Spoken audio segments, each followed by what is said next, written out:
फरमाने आखिरी नबी रसूल हाशमी सल्लल्लाहु ताला अलैहि वसल्लम क़यामत जे ॾींहुं अल्लाह पाक जे अर्श खां सवाइ को सायो न हूंदो। टे शख़्स अल्लाह पाक जे अर्श जी छांव में हूंदा।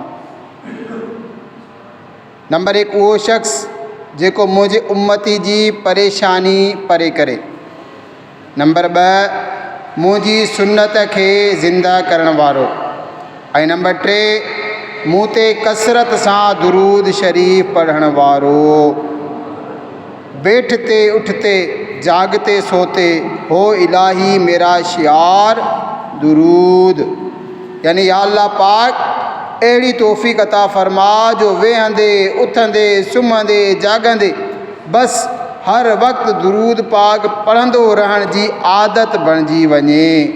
आमीन बिजाही ख़ातमिन नबिय्यीन सल्लल्लाहु ताला अलैहि वसल्लम। सल्लु अलल हबीब सल्लल्लाहु ताला अला मुहम्मद सल्लल्लाहु ताला अलैहि वसल्लम। प्यारा इस्लामी भाइरो, सूरह बुरूज क़ुरान पाक जी हिकु मुख़्तसर नंढड़ी सूरत आहे जेका 30 सिपारे में आहे। उन में हिकिड़ो रुकू ऐं 122 आयतूं आहिनि सिर्फ़ु। तारनि जी मंज़िलनि खे बुरूज चयो वेंदो आहे। ही बाबरकत सूरत हिन जे शुरू में बुर्जनि वारे आसमान जो ज़िक्र आहे। उन मुनासिबत सां हिन खे सूरह बुरूज चयो वेंदो आहे। हिन सूरत जे शुरू में हिकु सबक़ आमोज़ इबरतनाक ऐं ईमान ताज़ो कंदड़ वाक़ियो बयानु थियो आहे। अल्लाह ताला जो फ़रमान आहे, तर्जुमो कंजुल इरफ़ान, खाही वारनि ते लानत हुजे। भड़कंदड़ बाह वारा जॾहिं उहे उन जे किनारनि ते वेठा हुआ ऐं उहे पाण उन ते गवाह आहिनि जेको उहे मुसलमाननि सां करे रहिया हुआ ऐं उन्हनि खे मुसलमाननि जी तरफ़ खां सिर्फ़ु इहा ई ॻाल्हि बुरी लॻी त उन्हनि उन अल्लाह ते ईमान आंदो जेको घणो इज़त वारो हर तारीफ़ जे लाइक़ु आहे। हिननि आयतुनि में खाहीअ वारनि माण्हुनि जो ज़िक्र थियो। इहे माण्हू केरु हुया, इन्हनि जो वाक़ियो छा आहे, उन जी तफ़सील हदीस पाक जी मशहूरु किताब मुस्लिम शरीफ़ में आहे। हिकु डिघी हदीस पाक आहे, उनजो मुख़्तसिर बयानु आहे त अॻियनि क़ौमुनि में हिकु बादशाह हुयो जेको ख़ुदा जी दावा कंदो हुयो, यानी पंहिंजो पाण खे ख़ुदा सॾाईंदो हुयो। माण्हू उन खे पंहिंजो ख़ुदा सम्झंदा हुया ऐं संदसि इबादत ऐं पूॼा कंदा हुया। कुदरत खे उन क़ौम जी हिदायत मंज़ूर थी, जीअं त अल्लाह पाक हिन क़ौम जे हिकु नौजवान खे हिदायत अता फ़रमाई। उन नौजवान खे हिकु नेक ईमानदार बाने जी सोहबत मिली वई, जंहिंजी बरकत सां उहो कलमो पढ़ी करे सचे दीन जो पैरोकार बणिजी वियो। अल्लाह पाक उन नौजवान खे बुलंद मक़ाम सां नवाज़ियो, उन खे पंहिंजी विलायत जो ताज अता कयो ऐं उन जे हथ ते करामतूं ज़ाहिर थियण लॻियूं। संदसि दुआउनि जी बरकत सां अंधा ऐं कोढ़ जा मरीज़ ठीकु थियण लॻा। थोरे ई अरसे में संदसि शोहरत बादशाह ताईं वञी पहुती। हाणे छा थियो, बादशाह जी उहा कूड़ी खुदाई दावा, उनजो समूरो ढोंग ख़तरे में पइजी वियो। जेकॾहिं उन वलीउल्लाह जी दुआउनि सां नाबीन माण्हुनि खे शिफ़ा मिलंदी रहे हा त पोइ बादशाह खे केरु ख़ुदा मञे हा। तंहिं करे बादशाह उन वलीउल्लाह खे क़त्ल करण जूं कोशिशूं कयूं। पर शाइर चए थो, फ़ानूस बनकर जिसकी हिफ़ाज़त हवा करे वो शम्मा क्या बुझे जिसे रोशन खुदा करे। बादशाह खोड़ कोशिशूं कयूं, कॾहिं उनखे जबल जी चोटी तां हेठि उछलाइण जी कोशिशि कई पर उहा बि नाकाम थी। कॾहिं उनखे समुंड जे विच में उछलाए पाणी में ॿोड़ण जी कोशिशि कई, उहा बि नाकाम थी। आख़िरकार हिन कामिल वली पाण ई फरमायो, ए बादशाह, जेकॾहिं तव्हां मूंखे शहीद ई करणु चाहियो था त उनजो हिकिड़ो रस्तो आहे, उनजो हिकिड़ो तरीक़ो आहे। सभिनी माण्हुनि खे खुलियल मैदान में गॾु कयो, मूंखे खजीअ जे थुड़ सां ॿधी छॾियो ऐं बिस्मिल्लाहि रब्बिल ग़ुलाम चई करे मूंखे तीर हणो। बादशाह जो तरीक़ो ॿुधी ॾाढो ख़ुशि थियो। फ़ौरन माण्हुनि खे गॾु कयो वियो। हिकु खुलियल मैदान में खजी जो थुड़ हाणी करे उन सां वलीउल्लाह खे ॿधो वियो। हाणे बादशाह तीर कमान में विधो, उनखे छिकियाईं ऐं चयाईं बिस्मिल्लाहि रब्बिल ग़ुलाम, अल्लाह पाक जे नाले सां जेको हिन नौजवान जो रब आहे। ही चई करे बादशाह तीर हलायो। तीर उन कामिल वलीअ जी निरड़ में लॻो ऐं संदसि रूह परवाज़ करे वियो। जॾहिं माण्हुनि इहा ॻाल्हि ॾिठी, इहो माजरो ॾिठो, त उहो बादशाह जेको पाण खे ख़ुदा सम्झे थो, उन जूं त तमामु कोशिशूं नाकाम थी वियूं। आख़िरकार उन नौजवान जे रब जो ई नालो कमु आयो त उहे सम्झी विया त सचो ख़ुदा ही बादशाह न बल्कि उन नौजवान जो रब आहे। बहरहाल सभई कलमो पढ़ी सचे दीन जा पैरोकार थी विया। हाणे बादशाह खे ॾाढी कावड़ आई, हीअ त कमु हुनजो उबतड़ थी वियो।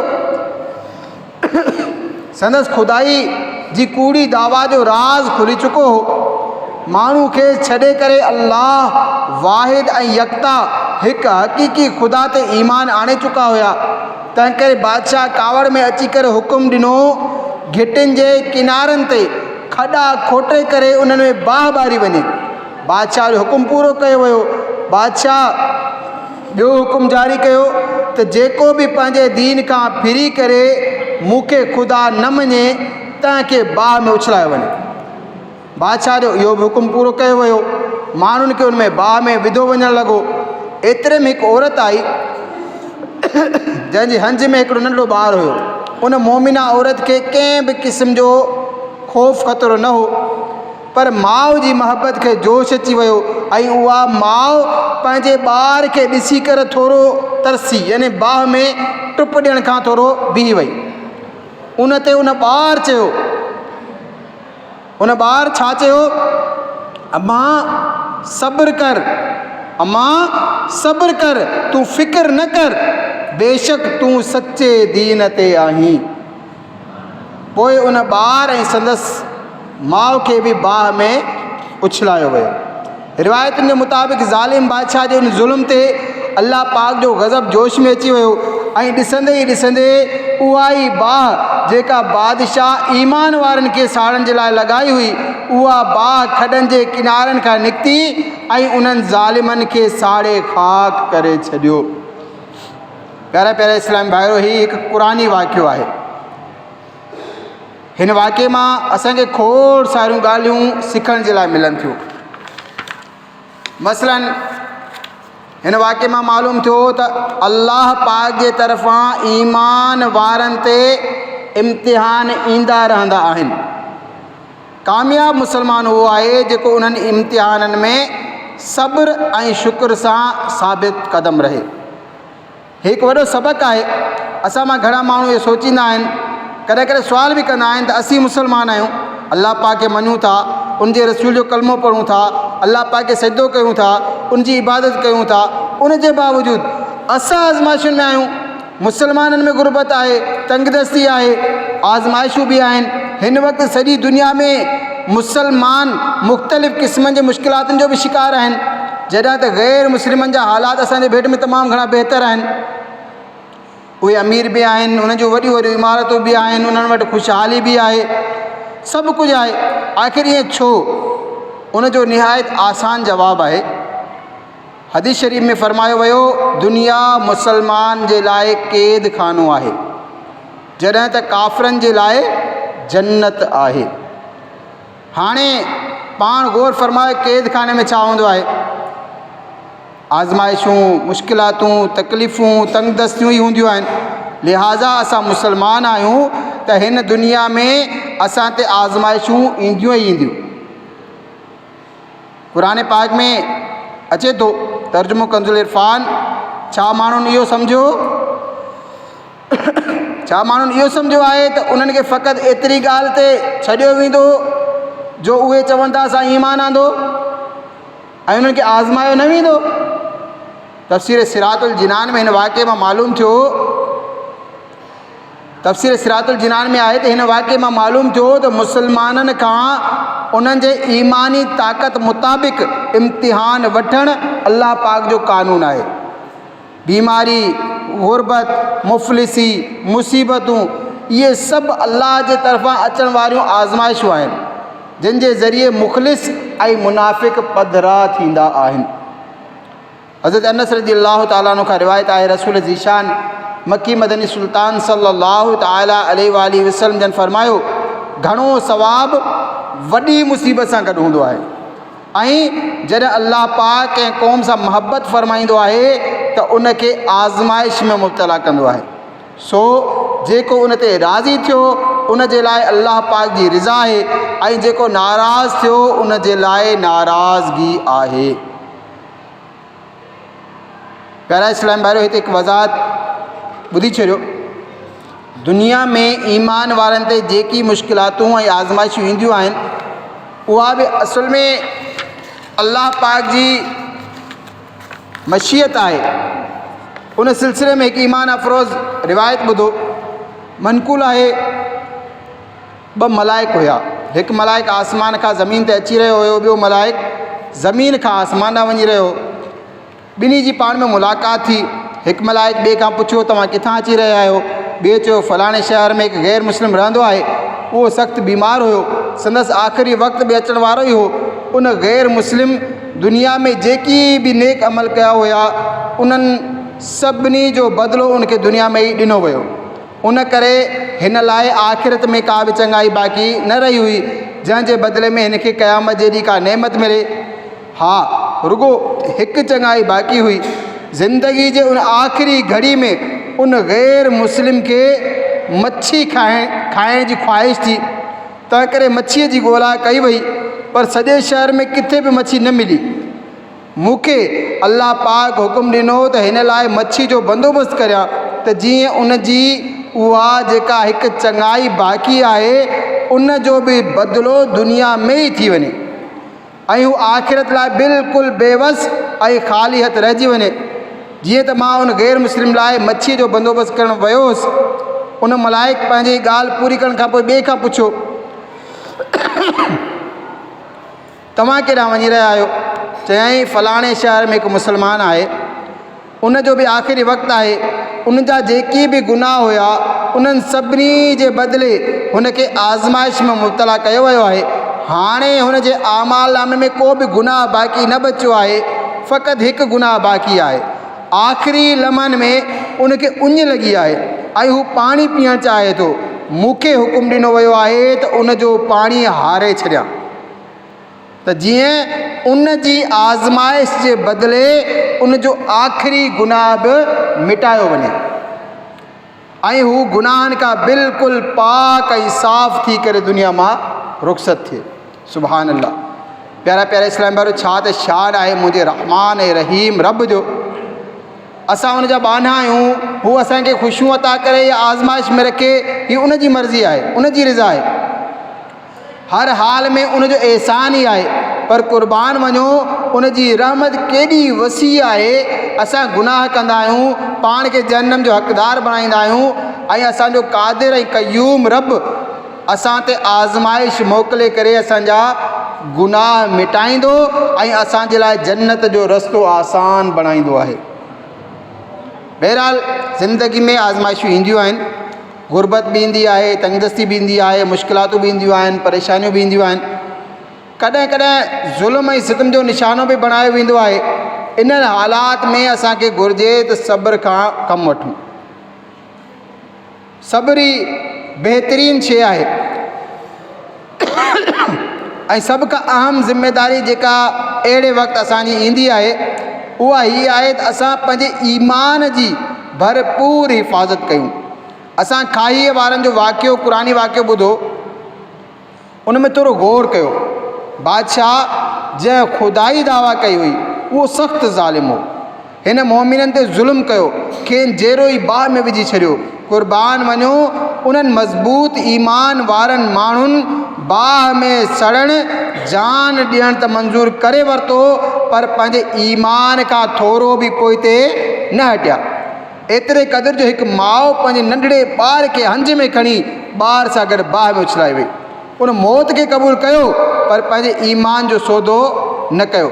हीअ वॾी कमाल जी ॻाल्हि आहे, वॾी हिमत ऐं हौसले जी ॻाल्हि आहे। उन मां असांखे इहो सबक़ु मिले थो त हिकु मोमिन बानो हमेशह पंहिंजे ईमान ते साबित क़दम रहंदो आहे। तकलीफ़ुनि ऐं मुसीबतुनि में घबराए करे परेशानी जो शिकार न आहे थींदो। उन जे दिलि में शक जो ज़रो बि न आहे ईंदो। हू पंहिंजे ईमान ते, पंहिंजे अक़ीदनि ते, अल्लाह पाक ते तवक्कुल ऐं भरोसे खे मज़बूत ई पकड़ींदो आहे। खेसि गुलनि जा हार मिलनि या तलवार जो तेज़ धक पाणी में ॿोड़ियो वञे या बाहि जे शोलनि में उछलायो वञे, हर हाल में, हर सूरत में हू इस्तिक़ामत जो जबल बणिजी बीठो हूंदो आहे। काश ही सआदत, अहिड़ो मज़बूत ईमान ऐं यकीन असांखे बि नसीब थी वञे। असांखे बि दीन ते, इस्लाम ते, ईमान ते साबित क़दमी सां नवाज़ियो वञे। काश पंहिंजे ईमान जी हिफ़ाज़त जी सोच हक़ीक़ी माना में नसीब थी वञे। अफ़सोस हिन दौर में ईमान बचाइणु ॾाढो ॾुखियो थी वियो आहे। दीन जी ॼाण जो अहिड़ो फ़ुक़दान आहे जो ख़ुदा जी पनाह। केतिरा ई अहिड़ा आहिनि जेके गाना ॻाए रहिया आहिनि, गाना ॿुधी रहिया आहिनि, झूमी रहिया आहिनि, हालांकि उन गाने में कुफ़रिया अशार आहिनि ऐं उन्हनि खे ख़बर ई न आहे। पंहिंजी मस्ती में मस्तु ॻाए रहिया हूंदा आहिनि, वॾे मज़े सां ॿुधंदा आहिनि। हूअं बि गाने में कुफ़रिया कलिमात न हुजनि तॾहिं बि गाना बाजा ॿुधाइणु शैतानी कमु आहे ऐं उनजो एतिरो सख़्तु अज़ाब आहे जो बर्दाश्त न थी सघंदो। रिवायतुनि जे मुताबिक़ जेको गानो ॿुधंदो आहे, क़यामत जे ॾींहुं उन जे कननि में पिघरियल शीहो विधो वेंदो। कॾहिं कॾहिं मुसीबत ईंदी आहे, परेशानी ईंदी आहे, को नौजवान फ़ौत थी वञे, ओचितो को हादसो पेश अची वञे त माण्हू शिकायतूं कंदा आहिनि के जाहिल त माज़अल्लाह कुफ़रिया जुमिला बि बकी वेंदा आहिनि ऐं दीनी मालूमात न हुजण जे सबबु हिन ॻाल्हि जी उनखे ख़बर ई न पवंदी आहे त हीउ कुफ़रिया जुमिलो आहे जेको उन्हनि खे इस्लाम जे दायरे मां ख़ारिज करे छॾींदो। कुझु नादान ग़ैर मुस्लिमनि जो तरीक़ो अपनाईंदा आहिनि, उन्हनि जे मज़हबी ॾिहाड़नि में शामिलु थींदा आहिनि। को दुनियावी फ़ाइदो हूंदो आहे, लालच हूंदी आहे, पैसे जी लालच हूंदी आहे ऐं हिन चकर में माज़अल्लाह ईमान ॾांहुं ध्यानु ई न आहे हूंदो। ख़ुदा जी नाराज़गी जो को कमु, ख़ुदा जी नाराज़गी जो को ख़्यालु ई न आहे हूंदो। ख़ुदा जे ख़ौफ़ खां महरूमी, इश्क़ रसूल जी घटिताई हूंदी आहे ऐं ईअं ग़ैर मुस्लिमनि जी सोबत जे करे उन्हनि जी मज़हबी त्योहारनि में शरीक थी करे कॾहिं कॾहिं ईमान जो सौदो करे चुका हूंदा आहिनि। कुफ़ुर जी ऊंदाही खॾ में किरी चुका हूंदा आहिनि ऐं उन्हनि खे पंहिंजे ईमानी दौलत लुटिजी वञण जी ख़बर बि न आहे हूंदी, अहसास बि न आहे हूंदो। अमीर अहले सुन्नत दुआ था घुरनि, मुसलमान है अतार तेरी अता से हो ईमान पर ख़ातिमा या इलाही। प्यारा प्यारा इस्लामी भाइरो, अल्हम्दुलिल्लाह असीं मुसलमान आहियूं। यकीनन ही अल्लाह रब्बुल इज़्ज़त जी हिकु वॾी नेमत आहे। असांजो कलमो पढ़णु, मुसलमान थियणु इंशा अल्लाहुल करीम दोज़ख खां बची करे जन्नत में वञण जो वसीलो बणिजी वेंदो। पर यादि रखो, दोज़ख खां बचण ऐं जन्नत जो हक़दार थियण जे लाइ सिर्फ़ु मुसलमान हुजण ई काफ़ी न आहे, बल्कि ईमान सलामत खणी दुनिया खां रुख़सत थियण बि ज़रूरी आहे। उन करे असांखे पंहिंजे ईमान जे बारे में सोचणु घुरिजे। अल्लाह पाक असांखे ईमान जी दौलत सां नवाज़ियो आहे, उन जी बि क़दुरु कयूं, उन जो शुक्र बि अदा कयूं ऐं उन सां गॾोगॾु कुफ़र खां नफ़रत बि कंदा रहूं। हदीस पाक में आहे, जंहिं वटि 3 शयूं आहिनि उहो ईमान जी मिठाण माणे वठंदो आहे। उन्हनि 3 मां हिकु ॻाल्हि ही इरशाद फ़रमायाऊं, उहो ईमान खां पोइ कुफ़र ॾांहुं मोटण खे नापसंदि करे, जीअं बाहि में पवण खे नापसंदि कंदो आहे। मालूम थियो, ईमान वारो रहणु, ईमान जी सलामती सां क़ब्र में लहणु ऐं उन जे ज़रिए सां जन्नत जो हक़दार बणजण जे लाइ ज़रूरी आहे त असां कुफ़र खां हमेशह नफ़रत कंदा रहूं। अल्लामा इब्न जोज़ी रहमतुल्लाह ताला अलैह हिकु वॾो ईमान अफ़रोज़ वाक़ियो नक़ल कयो आहे। वाक़ियो कुझु हिन रीति आहे त 3 बहादुर ऐं नौजवान भाइर हुया। उहे 3 इस्लामी लश्कर सां गॾिजी जिहाद कंदा हुया। हिकु दफ़े ईअं थियो जो रूमिन मुसलमाननि ते सख़्तु हमिलो कयो उनमें केतिरा ई मुस्लमान शहीद बि थी विया ऐं केतिरा ई क़ैद थी विया। उन्हनि टिनी भाइरनि खे क़ैद कयो वियो। रूमी बादशाह जंग दौरान उन्हनि टिनी जी बहादुरी खे ॾिसी चुको हो, तंहिं करे बादशाह उन्हनि टिनी खे आछ कई त जेकॾहिं तव्हां इस्लाम छॾे ॾियो त मां पंहिंजी नियाणियुनि जी तव्हां सां शादी कराईंदुसि ऐं मुस्तक़बिल जी बादशाहत बि तव्हांजे हवाले करे छॾींदुसि। हाणे ॾिसो ही केॾी वॾी आछ आहे, केॾी वॾी ऑफर आहे। शहज़ादियुनि सां शादी, पोइ बादशाहत, यानी बग़ैर कंहिं महिनत जे इज़त, शोहरत, माल ऐं दौलत, बल्कि ताजो तख़्त बि मिली रहियो आहे। पर क़ुर्बान वञो, उन्हनि टिनी भाइरनि बादशाह जी आछ खे ठुकराए छॾियो, उनजी ऑफर खे छॾे ॾिनो ऐं जोश ईमानी सां सरशार थी करे सरकार आली वक़ार सल्लल्लाहु अलैहि वसल्लम जी बारगाह में फ़रियाद करणु लॻा। उन ते बादशाह खे ॾाढी कावड़ आई, गुस्सो आयो। उन 3 देगियूं घुरायूं, उन्हनि में तेल विधो ऐं बाहि ते रखियूं वियूं। हर रोज़ उन्हनि टिनी भाइरनि खे उन्हनि देगियुनि वटि आंदो वेंदो हो ऐं बादशाह पंहिंजी आछ उन्हनि जे साम्हूं रखंदो हो त इस्लाम छॾे ॾियो, मां तव्हां टिनी खे पंहिंजो न्याणो बि बणाईंदुसि ऐं मुस्तक़बिल जी बादशाहत बि तव्हांखे मिलंदी। उहे 3 भाइर हर भेरे बादशाह जी आछ खे ठुकराए छॾींदा हुया। आख़िर 3 ॾींहं बादशाह वॾे भाउ खे घुरायो। हिकु भेरो ॿीहर उहा ई आछ कयईं। जॾहिं उन मर्द मुजाहिद आछ खे क़बूल न कयो त उनखे टहिकंदड़ तेल में विधो वियो। ॾिसंदे ई ॾिसंदे उनजो समूरो गोश्त सड़ी वियो ऐं हॾियूं तेल मथां तरण लॻियूं। बादशाह ॿिए भाउ खे घुरायो, उनखे बि आछ कई। जॾहिं उन न मञियो त उनखे बि टहिकंदड़ तेल में विझराए छॾियो। हाणे 3 ऐं सभिनी खां आख़िरी भाउ खे आंदो वियो, वेझो हो जो उनखे बि टहिकंदड़ तेल में विझी करे शहीद कयो वञे हा। एतिरे में हिकु दरबारी चवणु लॻो, बादशाह सलामत, जेकॾहिं मां हिन खे ईमान खां फेरे छॾियां त मूंखे कहिड़ो ई इनाम मिलंदो? बादशाह चयो, मां तोखे पंहिंजी फ़ौज जो सिपह सालार बणाए छॾींदुसि। जीअं त उहो दरबारी उन बहादुर नौजवान खे पाण सां गॾु वठी वियो ऐं पंहिंजी नौजवान हसीन ऐं जमील धीअ खे उन सां गॾु अकेलाई में छॾे ॾिनई। यानी पहिरियां माल ऐं दौलत जी लालच ॾेई करे उनखां ईमान खसण जी कोशिशि कई वई। हाणे हुस्नो जमाल जो ॼार विधो पिए वियो। पर ही नौजवान अल्लाह पाक जो नेक ऐं हया वारो बानो हो। 40 ॾींहं बल्कि उन खां बि वधीक अरसो उहा हसीन ऐं जमील छोकिरी उन सां गॾु रही, पर संदसि कॾहिं बि उनखे अखि खणी करे न ॾिठो, बल्कि उनजो मामूल रहियो त ॾींहं जो रोज़ो रखंदो हो ऐं राति जो नफ़िल पढ़ंदो हो। आख़िरकार उन कामिल ईमान वारे नौजवान जो किरदारु, साबित क़दमी ऐं हया खे ॾिसी करे उहा छोकिरी निहायत मुतासिर थी। उनखे ज़िम्मेदारी ॾिनी वई हुई ईमान खसण जी, पर मुसलमान नौजवान जूं अदाऊं ॾिसी करे उहा पाण बि इस्लाम जे दायरे में दाख़िल थी वई। सुभान अल्लाह। प्यारा प्यारा इस्लाम वारो ॾिठो मां उन्हनि 3 शामी भाइरनि ईमान ते इस्तिक़ामत जो कहिड़ो ज़बरदस्त मुज़ाहिरो कयो। उन्हनि जे दिलनि में ईमान केतिरे क़दुरु समायल हो। उहे इश्क जो सिर्फ़ ज़बान सां दावा करण वारा न, बल्कि सही माना में मुख़लिस आशिकाने रसूल हुया। 2 भाइर शहादत जो जाम पी करे जन्नतुल फिरदौस जी नेमतुनि जा हक़दार बणिजी विया ऐं 3 भाउ रूम जी हसीना जी तरफ़ ॾिठो बि न ऐं ॾींहुं राति अल्लाह पाक जी इबादत में मसरूफ़ रहियो। काश असांखे बि ईमान ते अहिड़ी इस्तिक़ामत नसीब थी वञे। मुश्किल अचे, परेशानी अचे, ग़रीब ऐं तंग गुरबत अचे या तंगदस्ती अचे, माण्हू तकलीफ़ पहुचाइनि, ताना ॾियनि, कुझु बि थी वञे, असां कॾहिं बि ईमान जो सौदो न कयूं। मिटा मेरे रंजो अलम या इलाही, अता कर मुझे अपना गम या इलाही। शराबे मोहब्बत कुछ ऐसी पिला दे, कभी भी नशा हो न कम या इलाही। मुझे दे दे ईमान पर इस्तिकामत, पे सैयदे मोहतशम या इलाही। खुदाया बुरे खात्मे से बचाना, पढ़ूं कलमा जब निकले दम या इलाही। प्यारा प्यारा इस्लाम भाइरो, असां खाई वारनि जो वाक़ियो ॿुधो। हिन क़ुरानी वाक़े मां हिकु अहम ॻाल्हि जेका असांखे सिखण जे लाइ मिले थी, उहा अल्लाह पाक क़ुरान करीम में ही ज़िक्र फरमाई आहे।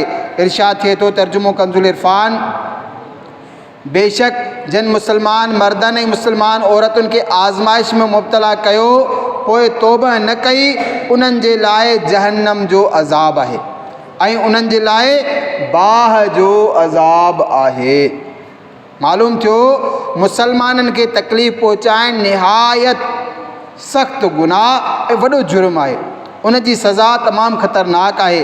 ॾिसो, बादशाह जेको खुदाई दावा कंदो हो, उन मुसलमाननि खे नाहक तकलीफ़ पहुचाई, उन्हनि खे बाह में साड़ियाई, उन जो नतीजो छा निकितो? अल्लाह पाक जो कहर ऐं गज़ब जोश में आयो ऐं बादशाह ऐं उन जा सिपाही पंहिंजी ॿारियल बाह में सड़ी ख़ाक थी विया। अल अमान वल हफ़ीज़।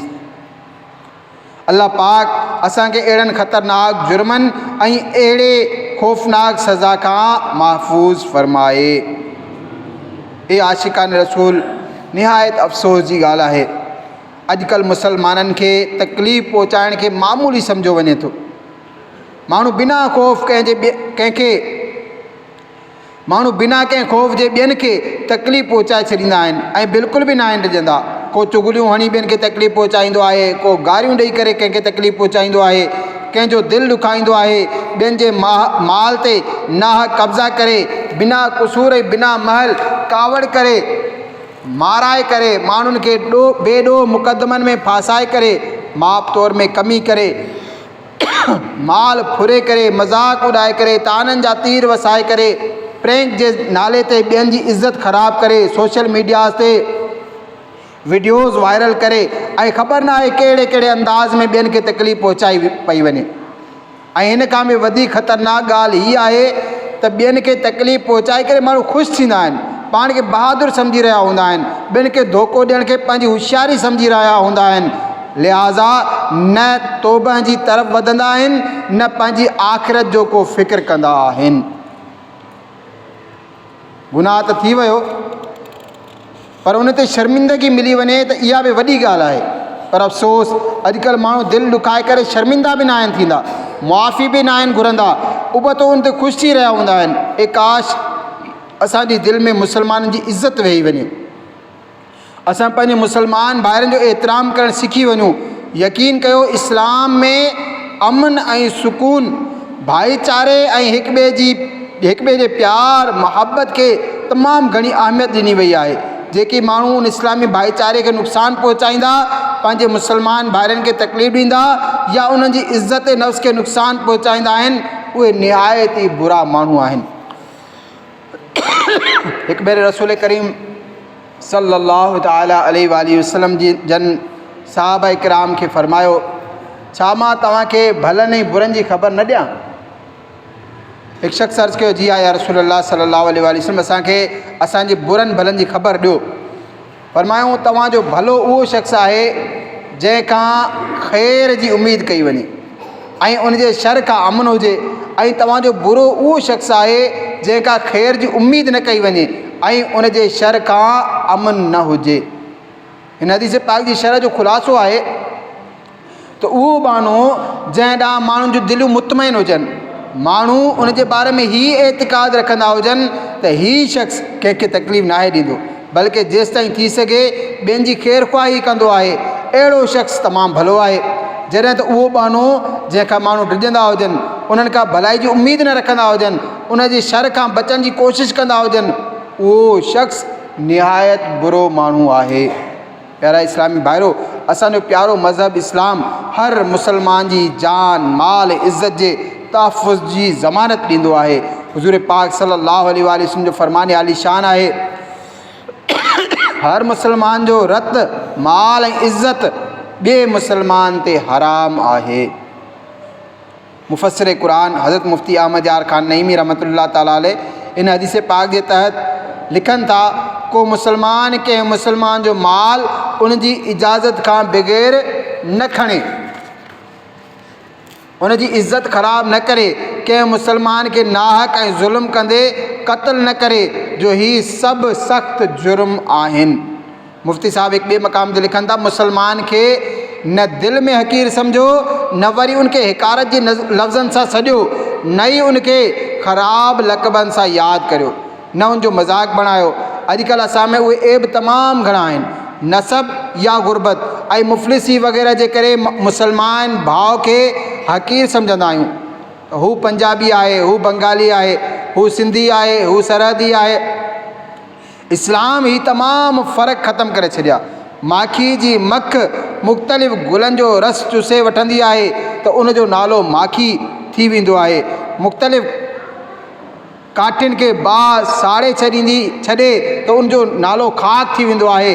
अहिड़ी तरह जॾहिं हुज़ूर सल्लल्लाहु अलैहि वसल्लम जो दामन पकिड़े वरितो त सभु मुसलमान हिकु थी विया, हबशी हुजे या रूमी, अछो हुजे या कारो।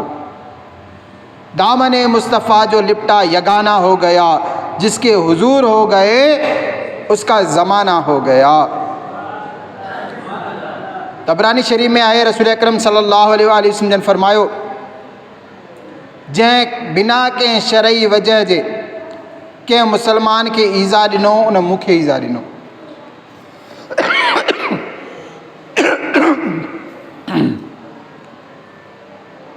जंहिं बिना कंहिं शरई वजह जे कंहिं मुसलमान खे ईज़ा ॾिनो, उन मूंखे ईज़ा ॾिनो, ऐं जंहिं मूंखे ईज़ा ॾिनो उन अल्लाह पाक खे ईज़ा ॾिनो। खुदाया किसी का न दिल में दुखाऊं, अमा तेरे अबदी अज़ाबों से पाऊं। हज़रत फ़ुज़ैल रज़ी अल्लाह रहमतुल्लाह ताला अलैह फरमायो, कुत्ते ऐं सूअर खे बि नाहक ईज़ा यानी तकलीफ़ ॾियणु हलाल आहे, त मुसलमाननि खे ईज़ा ॾियणु केतिरे क़दुरु बदतरीन जुर्म आहे। ताजदार रिसालत सल्लल्लाहु अलैहि वसल्लम सहाबा किराम खे फरमायो, छा तव्हांखे ख़बर आहे त मुफ़लिस केरु आहे, ग़रीब केरु आहे? सहाबा किराम अलैहिम रिदवान अर्ज़ु कयो, या रसूल अल्लाह सल्लल्लाहु अलैहि वसल्लम, जंहिं शख़्स वटि दिरहम ऐं दीनार न हुजनि, जंहिं शख़्स वटि दिरहम ऐं ॿिए क़िस्म जो माल न हुजे, उहो मुफ़लिस आहे। नबी अकरम सल्लल्लाहु अलैहि वसल्लम जन फरमायो, मुंहिंजी उम्मत में सभ खां वॾो मुफ़लिस उहो आहे जेको क़यामत जे ॾींहुं नमाज़, रोज़ा ऐं ज़कात जहिड़ियूं नेकियूं खणी मैदान हशर में ईंदो, पर उनजो हाल ई हूंदो त उन दुनिया में कंहिंखे गार ॾिनी हूंदी, कंहिं ते तोहमत लॻाई हूंदी, कंहिंजो माल नाहक खाधो हूंदो, कंहिंजो रतु वहायो हूंदो, कंहिंखे मारियो हूंदो, त उहे सभु हक़ वारा पंहिंजा पंहिंजा हक़ तलब कंदा त अल्लाह पाक उन जे नेकियुनि मां हक़ वारनि खे उन्हनि जे हक़ जे बराबरि नेकियूं ॾियारींदो। जेकॾहिं उन जे नेकियुनि मां तमामु हक़ अदा न थी सघिया, बल्कि नेकियूं ख़तमु थी वियूं, त हक़ बाक़ी रहिजी विया, त अल्लाह पाक हुकुम कंदो त तमामु हक़ वारनि जा गुनाह इन जे मथे ते लॾियो। तंहिं करे उहो सभु हक़ वारनि जे गुनाहनि खे मथे ते खणंदो, पोइ जहन्नम में विधो वेंदो। प्यारा इस्लामी भाइरो, इस्लाम अहिड़ो प्यारो दीन आहे जो ॿियनि खे मारणु, गारियूं ॾियणु, कंहिंजो माल लुटणु या इज़त ख़राबु करणु त परे जी ॻाल्हि, असां कंहिंखे कावड़ में घूरे करे ॾिसूं, इहो असांजो इस्लाम असांखे इन ॻाल्हि जी बि इजाज़त नथो ॾिए। नबी पाक सल्लल्लाहु अलैहि वसल्लम फरमायो, जेको पंहिंजे भाउ ॾे ड्रेजारण वारी नज़रुनि सां घूरे, अल्लाह पाक उनखे क़यामत जे ॾींहुं ड्रेजारींदो। मशहूर मुफ़स्सिर क़ुरान हकीमुल उम्मत मुफ़्ती अहमद यार ख़ान नईमी रहमतुल्लाह ताला अलैह इन हदीस पाक जे तहत लिखंदा, भाउ मां मुराद मुसलमान भाउ आहे, यानी जेको शख़्स कंहिं मुसलमान खे बिना क़ुसूर जे तेज़ नज़रुनि सां घूरे करे ड्रेजारे, न त क़ुसूरवार खे घूरणु ड्रेजारणु ज़रूरी आहे, वधीक लिखंदा हिन मां इशारतन मालूम थियो त मुसलमान भाउ खे रहमत जी नज़र सां ॾिसणु सवाबु आहे, जो अल्लाह पाक उनखे इनायत जी नज़र सां ॾिसंदो। सल्लू अलल हबीब सल्लल्लाहु ताला अला मुहम्मद सल्लल्लाहु ताला अलैहि वसल्लम। शरह सुदूर में आहे, वो जो उलमाए किराम फरमाइनि था, बुरे ख़ात्मे जा 4 सबब आहिनि, यानी ईमान ते ख़ात्मे न थियण जा 4 सबब आहिनि। पहिरियों नमाज में सुस्ती, पहिरियों छा आहे? नमाज में सुस्ती। ॿियो शराब पीअणु, टियों वालिदैन जी नाफ़रमानी, चौथों मुसलमान खे तकलीफ़ ॾियणु। प्यारा इस्लाम भाइरो, ॿियनि खे तकलीफ़ ॾियणु एॾो सख़्तु गुनाह आहे जंहिंसां अल्लाह पाक जो गज़ब जोश में ईंदो आहे। ऐं कॾहिं कॾहिं उन गुनाह जी सज़ा दुनिया में ई ॾिनी वेंदी आहे। हज़रत इमाम मोहम्मद बिन अहमद ज़हबी रहमतुल्लाह ताला नक़ल कनि था, कंहिं बुज़ुर्ग हिकु शख़्स खे ॾिठो त उन जी ॿांह कंध वटां कपियल हुई, कंध वटां ॿांह कपियल हुई ऐं हू आवाज़ु लॻा रहियो हो त जंहिं मूंखे ॾिठो उहो हरगिज़ कंहिं ते ज़ुल्म न करे। मूं उन खां वाक़ियो पुछियो, ॿुधायईं मुंहिंजो मामिलो घणो अजीब ऐं ग़रीब आहे। मां बदमाशनि जो साथी हुउसि। हिकु ॾींहुं मूं हिकु मच्छी वारे याने जेके मच्छी खपाईंदा आहिनि उन्हनि खां मच्छी खसे ऐं घर खणी आयुसि। वाट में मच्छी मुंहिंजो आङूठो चॿाए वरितो। जीअं तीअं मां घर पहुतुसि ऐं मच्छी खे हिकु पासे रखे छॾियो।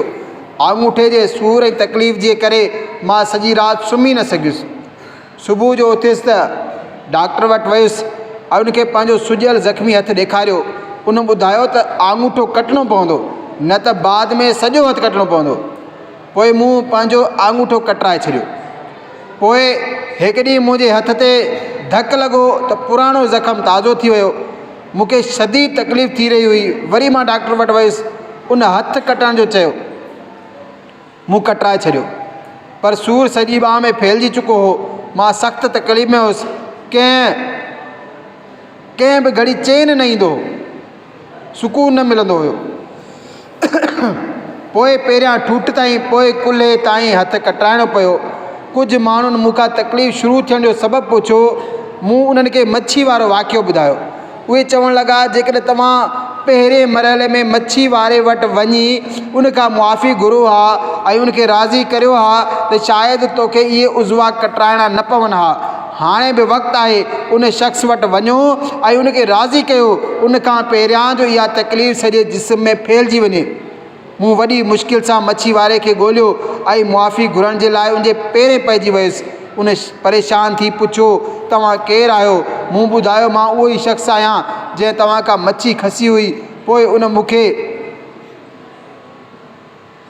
मूं उनखे सॼी तफ़सील ॿुधाई। कटियल हथु ॾेखारियो त हू बि रोई पियो ऐं चयईं, मुंहिंजा भाउ, मूं तोखे मुआफ़ कयो। मूं उनखे शाहिद ठाहे अॻिते जे लाइ कंहिं ते ज़ुल्म करण खां तौबा करे वरिती। सल्लू अलल हबीब सल्लल्लाहु ताला अला मुहम्मद सल्लल्लाहु ताला अलैहि वसल्लम। मिठा मिठा इस्लाम भाइरो, ॾिठो तव्हां ॿियनि खे तकलीफ़ पहुचाइण जा केतिरा नुक़सान आहिनि। असांखे बि घुरिजे त असांजे पाड़े वारे खे, असांजे भाउ खे, असांजे कुलीग खे कंहिं बि क़िस्म जी तकलीफ़ न पहुचे। जेकॾहिं को तकलीफ़ में हुजे, असांजो कमु आहे, असांखे इस्लाम इन शइ जी हिदायत करे थो त असां उनजी तकलीफ़ परे करण जी कोशिशि कयूं। इंशा अल्लाह अज़्ज़ व जल उन जूं बरकतूं दुनिया में बि मिलंदियूं ऐं अल्लाह ताला चाहियो त आख़िरत में बि नसीब थींदियूं। अल्लाह पाक असांखे बि ख़ौफ़ ख़ुदा नसीब करे। काश असां आजिज़ी जा पेकर बणिजी वञूं, काश सचा पक्का हुसैनी बणिजूं ऐं हमेशह शरीफ़ बणिजी करे रहूं। मज़लूम त भले बणिजी वञूं, पर कॾहिं बि ज़ालिम न बणिजूं। सल्लू अलल हबीब सल्लल्लाहु ताला अला मुहम्मद सल्लल्लाहु ताला अलैहि वसल्लम। अल्लाह तबारक व ताला खां दुआ आहे, जेको कुझु ॿुधोसीं असांखे उन ते अमल करण जी तौफ़ीक़ अता फ़रमाए। आमीन जाह नबील अमीन सल्लल्लाहु अलैहि वसल्लम। सल्लू अलल हबीब।